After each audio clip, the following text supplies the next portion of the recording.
Olá, doutores, tudo bem com vocês? Professor Arley Souza, mais uma vez, falando com vocês. Prazer estar com vocês aí, mais uma vez. Vamos continuar o nosso curso de processo civil a partir de questões, certo? Em que nós veremos como as questões são cobradas pela FGV, ministraremos os principais conceitos que vocês têm que entender e, assim, acreditamos que, nesse curto tempo, vamos conseguir ensinar a vocês, tanto aqueles que sabem direito processual, revisar o assunto, como aqueles que nunca viram, aprenderem o necessário para acertar ali as suas 5 ou 6 questões que vão cair na prova do TJ do Rio Grande do Norte. Perfeito? Então, vamos começar, sem muita demora, porque hoje nós vamos ter que debater um assunto de intervenção de terceiros, que é um assunto mais técnico e talvez alguns tenham dificuldade e eu preciso de um pouco mais de tempo para esclarecer.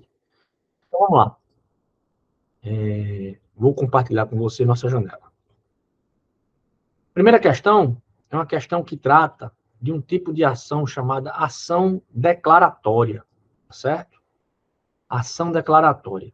Por vezes, meus amigos, o autor, ele precisa apenas, quando ele vai buscar a tutela jurisdicional, ou seja, a solução jurisdicional do seu problema, ele precisa apenas que o juiz declare o seu direito, dando a ele um documento chamado sentença declaratória.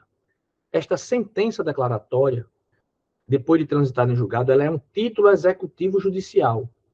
Então, a depender da estratégia que a parte tenha, que o autor tenha, ele pode entrar com a ação apenas para ver reconhecido o seu direito por meio de uma sentença declaratória do seu direito, para fazer com que esta sentença se transforme em um título executivo judicial, porque aí ele pode pular algumas fases do processo. Pular algumas fases do processo, não. Antecipar, acelerar a solução daquela ação, daquele processo na ação declaratória, obter o título executivo judicial para, num segundo momento, já ingressar diretamente com a ação executiva, diretamente. É uma estratégia que pode ser utilizada pelo autor.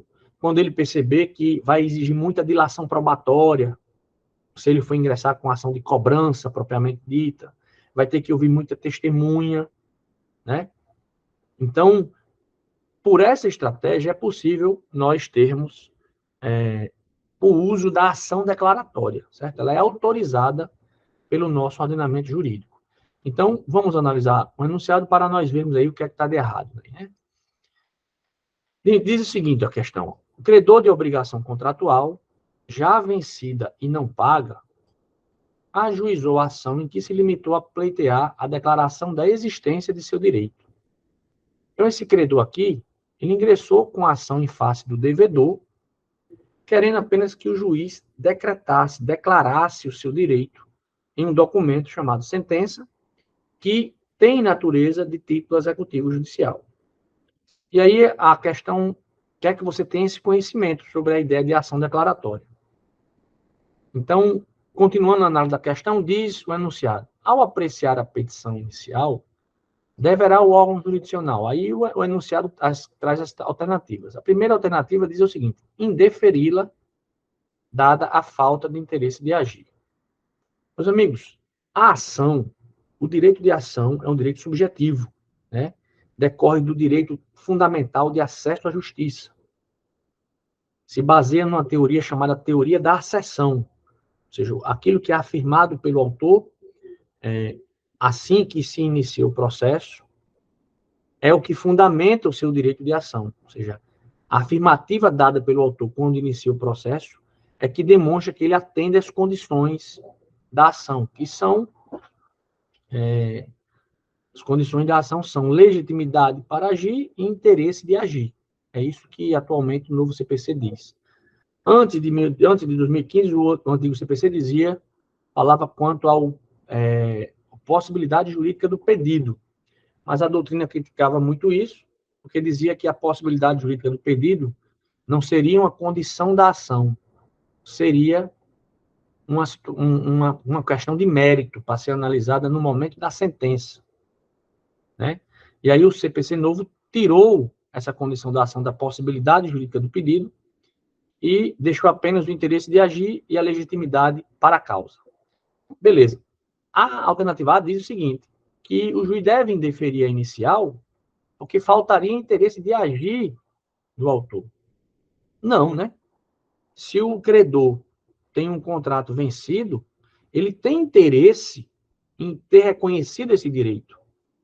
Há interesse dele em agir. Reconhecer esse direito permitirá a ele, através de instrumentos processuais outros, buscar, no momento que lhe convier, a satisfação do direito, do crédito que ele faz juiz. Certo? Então, quando a alternativa A afirma que o autor, o credor, né, não tem interesse de agir, ela está errada. Bom? A letra B diz o seguinte, ó, indeferi-la dada a impossibilidade jurídica do pedido. Não é proibido pelo nosso ordenamento jurídico, pelo contrário, é permitido o uso de ação, o uso do instituto ações declaratórias. É possível o uso de ações declaratórias puras, digamos assim, simples, em que o indivíduo ingressa com a ação apenas para ver declarado o seu direito, e ainda é possível também a ação declaratória, ações declaratórias durante o processo, incidentais, certo? Incidentais. Então, quando a alternativa B fala que deveria indeferir a petição inicial pela impossibilidade jurídica do pedido, e além do mais, considerando que hoje a impossibilidade jurídica do pedido é uma questão a ser analisada no momento da análise do mérito, e não no momento do recebimento da inicial, a letra B também está errada. Certo? Tranquilo, né? A letra C diz o seguinte, indeferi-la, dada a sua inépcia formal. O que é inépcia, professor? Eu nunca ouvi essa palavra. Beleza, então eu tenho que explicar o que é inépcia para vocês. Doutores, nós dizemos que uma petição inicial é inepta quando ela não possui os elementos mínimos para poder dar início ao processo. E aí eu vou trazer exemplos para vocês. Uma petição inicial é um documento redigido pelo autor, e se dentro dessa petição inicial, por exemplo, as alegações do autor estiverem faltando coesão, coerência, as premissas utilizadas pelo autor não resultem nas consequências que o autor solicita no pedido, desconexão, ausência, por exemplo, de indicação e qualificação correta das partes. Ou seja, o autor tem que se qualificar quando vai fazer a petição inicial. Ele tem que dizer quem ele é, o nome completo, o nome do pai, o nome da mãe, naturalidade, endereço para receber intimações, CPF, hoje em dia, que é muito exigido em virtude do processo eletrônico, certo? Tem que fazer isso em relação a ele ou ao réu. Se o autor não faz isso na petição inicial, não qualifica bem a si e ao réu, se a petição inicial não tem uma coesão, uma coerência na construção dos argumentos, né? Apresentando as razões fáticas e jurídicas que legitimam aquele pedido, aquela petição inicial, essa petição é inepta. Então, o juiz, quando recebe uma petição inicial inepta, ele deve notificar o autor para intimar o autor, né? Para emendar a inicial, ou seja, corrigir esse defeito, né? De argumentação lógica, né? De coerência, de coesão, ou então uma petição inicial feita no idioma estrangeiro. Não é permitido. Petição inicial inepta, porque o juiz não é obrigado a conhecer o direito estrangeiro ainda mais em outra língua, já que a nossa língua oficial é o português, nos termos do artigo 13 da Constituição. Então, também seria uma situação de petição inepta, ou seja, a petição inepta é aquela que não consegue permitir ao juiz um juízo mínimo de admissibilidade para prosseguir o feito, para dar o start no processo, certo? Determinando, por exemplo, a citação do réu. E aí, quando acontece isso, o juiz deve, de fato, notificar o autor, pedindo que ele emende a petição inicial. E se ele não fizer isso, aí o juiz vai indeferir a petição inicial, extinguindo o processo sem resolução do mérito. Isso é o conceito de petição inicial e é o que resulta, no caso. Mas do enunciado da questão, a gente não consegue verificar nenhuma nenhum relato, né, do examinador que nos permita concluir pela inépcia da petição inicial. Essa é uma ação em que o autor pretende ver declarada a existência do seu direito. Até porque um contrato vencido, ele não necessariamente, um contrato, né, que tem obrigações entre as partes, credor e devedor, ele por si só não é um documento, não é um título executivo extrajudicial, certo? Então, muitas vezes, o autor precisa transformar esse contrato em um título executivo para poder dar celeridade na busca da satisfação do crédito externado no contrato. Tá certo? Então, beleza.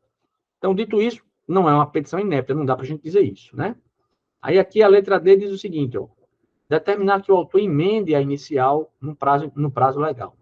Isso acontece quando a petição inicial é inepta, ou então quando falta ela algum dos seus requisitos. Como ao juiz, a gente já estudou, é vedado decidir com base em fundamento sobre o qual as partes não tiveram chance de se manifestar. Se o juiz recebe uma petição que tem defeitos ou que é totalmente inepta, ou que é totalmente inepta para dar início ao processo, o juiz tem que intimar a parte, o autor, para que ele emende, para que ele corrija aquela petição inicial. Mas também, como não houve nenhum enunciado, nada que nos permitisse alcançar a ideia de se tratar de uma petição inicial inepta, essa alternativa D está errada. Né? O juiz não precisaria determinar que o autor emendasse a inicial, porque nós não conseguimos vislumbrar vício nessa petição inicial com base no que está no enunciado. Então, letra D também está errada. E aí só nos resta a letra E, ou seja, o juiz deve fazer um exame positivo de admissibilidade da demanda. Professor, o que significa exame positivo de admissibilidade da demanda? É aquele juízo que o magistrado faz ao receber a petição inicial e verificar, primeiro, se ela atende aos requisitos formais do CPC. Segundo, se o autor que subscreve ela, por exemplo, se ele está representado por advogado, ou seja, se há algum advogado que tem capacidade postulatória que assinou. Isso é um requisito da petição inicial. Se o autor tem interesse de agir, se o autor é o legítimo para agir, ou seja, tem a legitimidade para aquela causa, já que ninguém pode, em regra, pleitear em nome próprio direito de outrem. Essa é a regra. Chama-se legitimação ordinária, certo?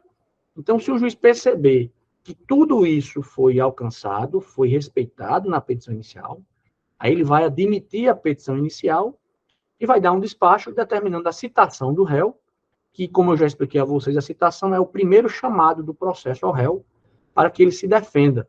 E a primeira forma de defesa do réu, hoje em dia, a principal forma chama-se contestação. Então, a questão 1, né, nós temos aí claramente a letra E como a resposta correta. Tá bom? E agora nós vamos passar para o segundo assunto, que é um assunto um pouco mais denso, um assunto que pouca gente conhece, principalmente aqueles que não se dedicam, né, ao direito processual civil no dia a dia. Né? Quem é do ramo jurídico já ouviu falar, né? Nos temas que nós chamamos de intervenção de terceiros. Certo? A intervenção de terceiros, meus amigos, ela é uma possibilidade da criação de institutos que miram resolver problemas e dar facilitação à resolução de problemas judiciais de forma mais célere. Muitas vezes, por exemplo, permitindo que várias pessoas participem do processo. Muitas vezes permitindo que, numa relação, se economize fases processuais, é o que nós vamos ver aqui agora na denunciação da lide. Muitas vezes permitindo que, tentando garantir que a decisão do processo resolva o problema de muitas pessoas ao mesmo tempo e diminua a demanda posterior com outros processos que precisariam existir para se concretizar o direito de uma das partes do processo. Então, são institutos, certo? O CPC trouxe 5 formas de intervenção de terceiros, que estão reguladas ali entre o artigo 119 e 138.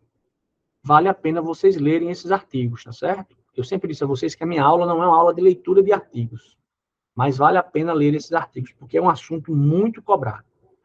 Nessa questão, nós vamos aprender um tipo de intervenção de terceiro chamado denunciação da lide.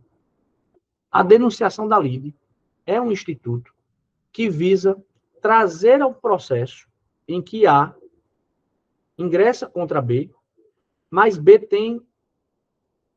poderá ter ao seu lado um garantidor, né? Um garante, de modo que se B perder e ele tiver denunciado a lide, o seu garantidor, ele poderá ingressar imediatamente com uma ação regressiva. Ele poderá cobrar imediatamente o seu direito de regresso em relação àquele garantidor. Eu não entendi nada. Essa linguagem é muito técnica. Então, quando a gente não entende com a linguagem técnica, a gente vai para o exemplo. Porque o exemplo esclarece, muitas vezes, mais do que a linguagem técnica para aqueles que não são da área jurídica, certo? Até para nós que somos, às vezes, nós nos confundimos com esses institutos, imaginem quem não é. Então, vamos mostrar aqui um exemplo para vocês compreenderem. Imaginem, primeiramente, ideia de direito de regresso. O que é direito de regresso? Vocês já devem estar também estudando alguns assuntos de direito administrativo, né?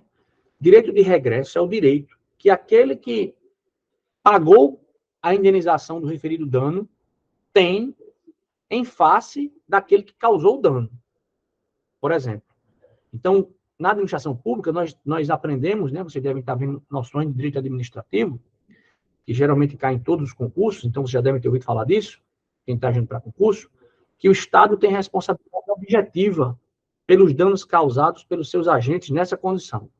Então, um agente público causou um dano ao Estado. Quem sofreu o dano vai ingressar com a ação diretamente contra o Estado, já que a responsabilidade do Estado é objetiva e não se precisa discutir se houve culpa ou não do agente. Basta se provar o dano e o nexo de causalidade entre o dano e a conduta do agente. E aí o Estado vai ser condenado e vai pagar a indenização. Mas o Estado vai poder entrar com ação regressiva, ou seja, buscando o seu direito de regresso, em face do agente público que causou. Né? Então, quem já está no ramo dos concursos já deve ter ouvido falar disso. Isso também pode acontecer nas relações privadas, certo? Então, você imagine aí, por exemplo, que A passou por um acidente, né? E A foi vítima de um dano causado por B, né? B vinha no seu carro e bateu em A e gerou um dano a A. Beleza. Só que B tem uma relação contratual com uma seguradora. B tem uma relação contratual com uma seguradora. Então, A vai processar B, pedindo que B pague o dano que causou a A. E B, tendo a seguradora, B vai chamar, por meio de denunciação da lide, a pessoa jurídica da seguradora. Porque, com isso, B vai conseguir economizar uma etapa do processo. Porque, caso B venha a ser condenado nesse processo e precise pagar a A, como ela já chamou, através da denunciação da lide, a seguradora, ela vai ter maior agilidade no recebimento do seu direito de regresso. Então, a denunciação da lide, quando vocês ouvirem falar em denunciação da lide, lembrem-se do caso da seguradora. Né? Esse é o principal exemplo, inclusive, que cai em questões. Né? Quem tem essa ideia consegue acertar as questões. Eu tenho um seguro no meu carro. O meu seguro cobre acidentes no meu carro e acidentes que eu causo em terceiros. Aí eu vou e bato o meu carro. O terceiro em que eu bati vai entrar com ação contra mim. Porque quem gerou o dano dele fui eu. A relação dele é comigo. Mas eu não tenho relação contratual com a seguradora, eu posso denunciar a seguradora, porque se o juiz de fato me condenar, se a culpa tiver sido minha e eu tiver que pagar a indenização, eu consigo reduzir as etapas, digamos assim, para cobrar o meu direito de regresso em face da seguradora e ser ressarcido pela seguradora. Essa é a ideia da denunciação da lide, tá bom? E ela serve bastante, ela é muito cobrada, tá bom? Então, repito, leiam os artigos 119 até 138, se puderem. eu estou tratando aqui de uma das intervenções de terceiro. Nós temos a denunciação da lide, nós temos a assistência simples, nós temos a assistência litisconsocial, nós temos o incidente de desconsideração da pessoa jurídica, e nós temos ainda o amicus curiae, né, que é o amigo da corte, que são institutos previstos no CPC, que não é possível entrar a fundo analisando todos eles numa aula de 30 minutos, mas que cabe a leitura, porque realmente nas questões, quando vão cair, muitas vezes o conhecimento da letra da lei é suficiente para resolver a questão. No que toca à denunciação da lide, basta você ter essa ideia. Um indivíduo causou dano a outrem, só que esse indivíduo que causou dano a outrem tem um garantidor. Então, ele pode chamar o garantidor para facilitar o recebimento do seu direito de regresso. Certo? Essa é a finalidade do Instituto da Denunciação da Lide, que é o que nós estamos estudando agora.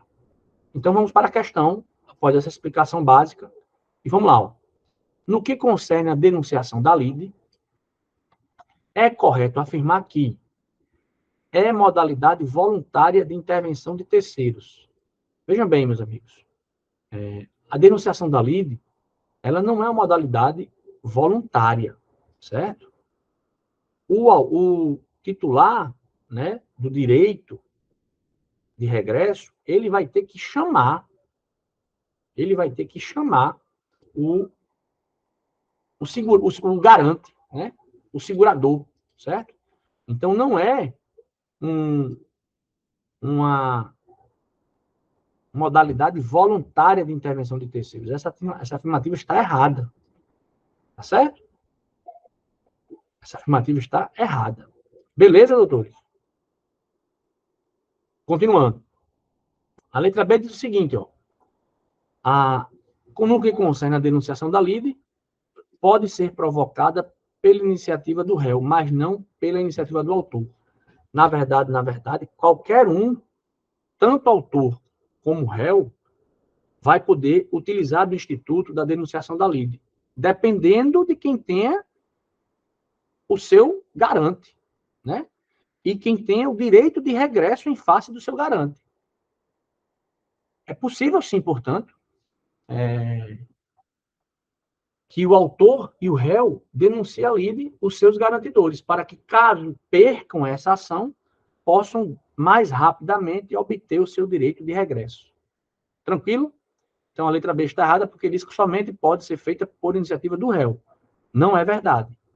A denunciação pode ser utilizada pelas duas partes, autor e réu. Show de bola, professor, show de bola. A terceira diz o seguinte, ó. A denunciação da lide visa corrigir a legitimidade audi causa no polo passivo da lide. Na verdade, não, né? Veja que o exemplo que eu trouxe para vocês, o legitimado para estar no polo passivo sou eu, porque fui eu que bati em A. Eu, de forma imprudente, dirigindo meu veículo, bati em A. Então, eu causei dano a A. Mas quando eu chamo a seguradora por meio da denunciação da lide, não há uma mudança de legitimidade das partes. Eu não estou saindo do polo passivo e colocando a seguradora. Eu continuo no polo passivo porque a minha relação originária foi com A. Fui eu que causei dano. Eu apenas reduzo uma etapa para poder obter, caso eu perca a ação, o meu direito de regresso em face da minha seguradora. Então, não há uma substituição do legitimado quando nós denunciamos a lide. Certo? Não há isso. Beleza, meus amigos? A letra D diz o seguinte, ó.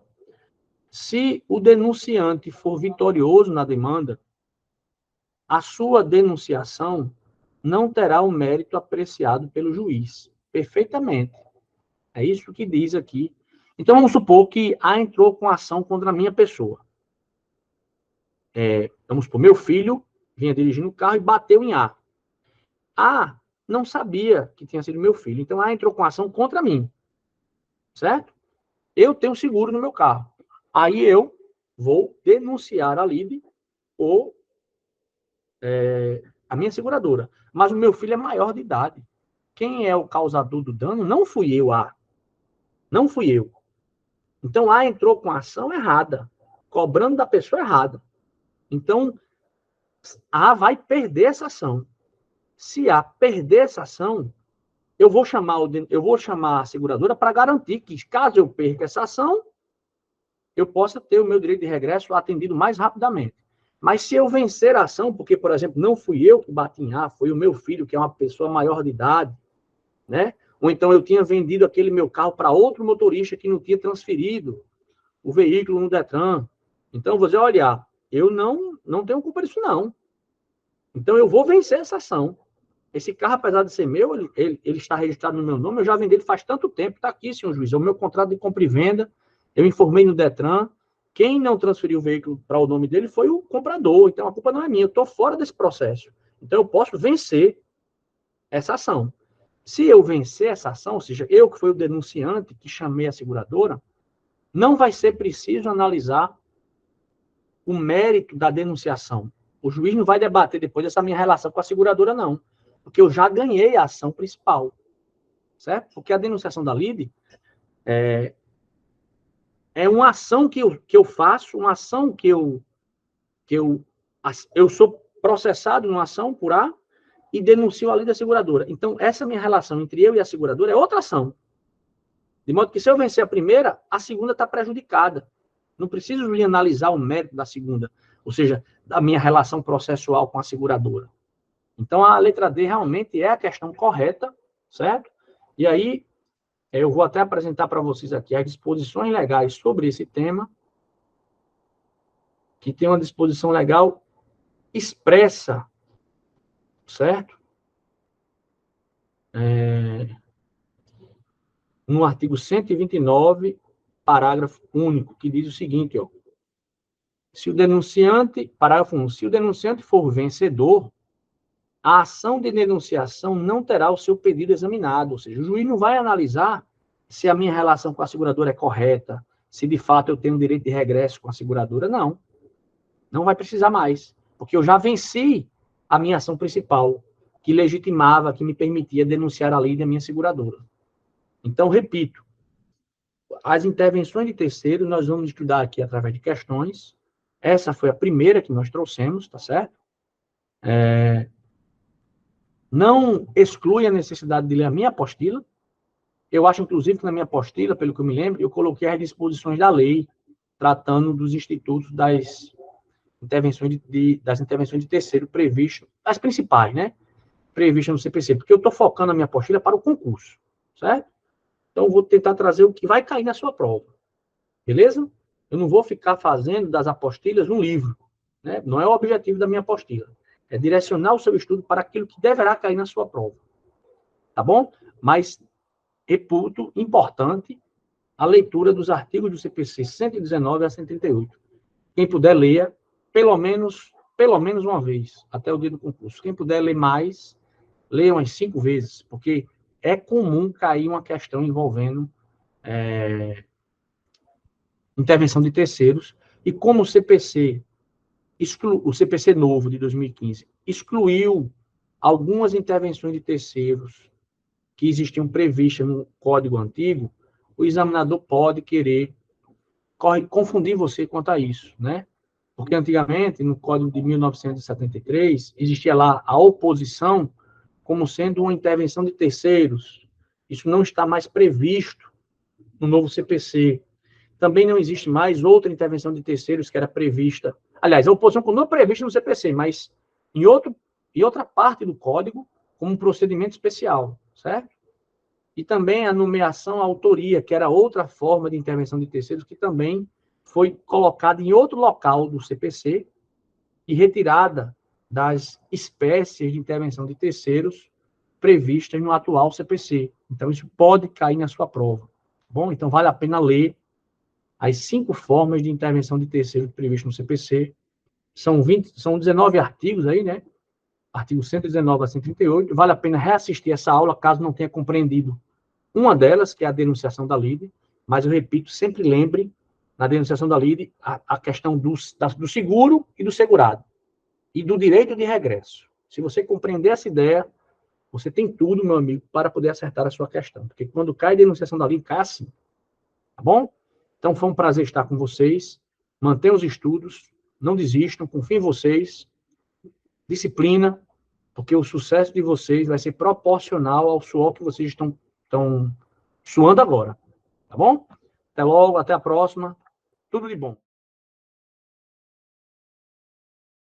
Primeiramente, eu quero parabenizar a você que chegou até aqui nesse vídeo, estudando processo civil conosco, estudando direito civil conosco, ou direito eleitoral conosco.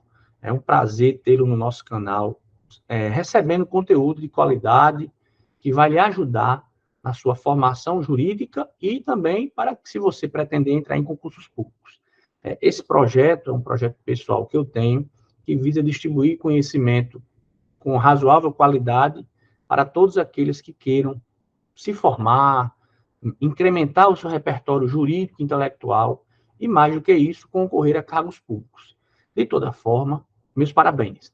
Mas, se você gostou desse conteúdo e entende que esse conteúdo lhe ajudou no seu engrandecimento, e se você quer me ajudar nesse projeto, eu ficaria muito grato se você pudesse fazer um Pix para o número que aparece aí na sua tela, de modo que esse projeto possa ser incrementado, aumentado, já que até o presente momento eu tenho investido todas essas aulas, todas essas edições, têm sido financiadas por mim mesmo, com recursos próprios, e para eu poder expandir o projeto, eu preciso da sua ajuda. Então, qualquer valor que você fizer de Pix para o número que se apresenta aqui na sua tela será bem-vindo, não é obrigatório, só faça se você entender que vale a pena e que você queira, caso você queira ajudar na expansão desse projeto educacional do professor Arley Souza, e se você fizer, ficaria muito grato. Se não fizer, não tem problema, nós vamos tentar devagarinho expandir esse projeto, mas se você puder nos ajudar, ficaremos muito gratos. Um Pix de qualquer valor,